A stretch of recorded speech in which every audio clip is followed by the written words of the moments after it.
What's going on, YouTube? Your boy Devin Coates. This is day 28, 48 days with the 48 laws.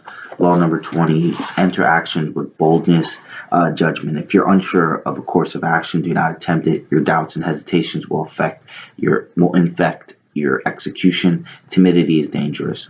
Better to enter with boldness. Any mistakes you commit through audacity are easily corrected with more audacity. Everyone admires the bold. No one honors the timid. So,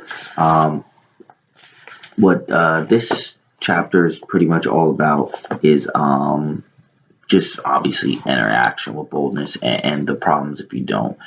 So, pretty much the stories that go through, I thought the first one was really good. So I kind of use that as my backbone.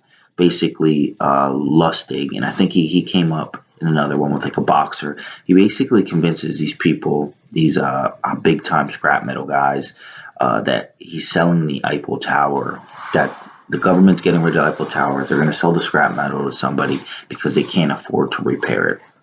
Complete bullshit. He doesn't even work for the government.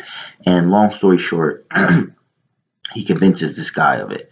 And the way that he does it is, number one, the ask in the beginning. That is super bold to just bullshit selling the Eiffel Tower. Then after, and this is around the 1920s, it's been up for about 40 years at this point, 36, 40 years, something like that.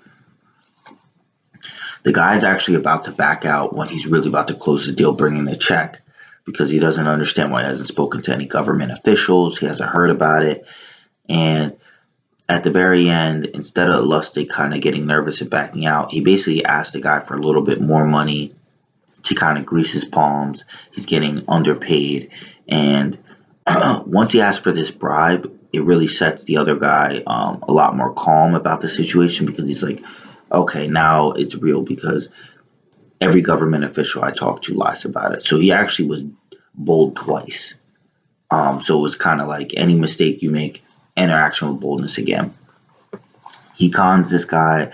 The guy ends up finding out, and the con was so good, he actually does it another time for 50% more money than he asked for, than he got in the case that was described in the story.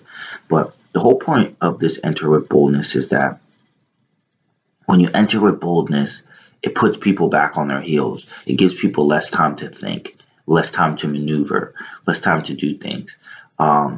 It also, in the same way it does that to other people, it does it for you. It kind of clears your mind. Your mind is more absorbed on taking action than it is of overthinking and anxiety.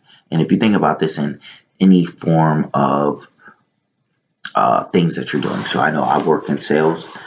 It's much easier for me to call people and keep calling, like call somebody, call the next one, be bold, say things, don't really try to like overthink everything I'm doing. Just be bold, be direct, and give them, don't take that hesitation. It'll be a lot easier for me to get through my calls. Like generally, even I can get through, it's easier for me to do 20 calls in an hour than if I'm doing like 5.5 hours, because there's so much space between, and I start thinking and I start getting nervous, and something I call reluctance. I got that from Grant Cardone.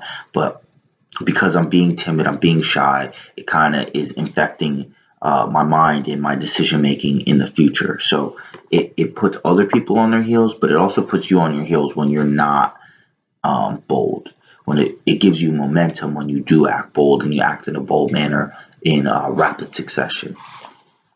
But it's also just that maneuvering ability. When you get into negotiations, you have to do things. You want to set your price high. You want to be bold. You want to come in hard from the start, and you just might get it. And if you don't, you'll probably get something better than if you came in shy, nervous, and people like don't believe in you.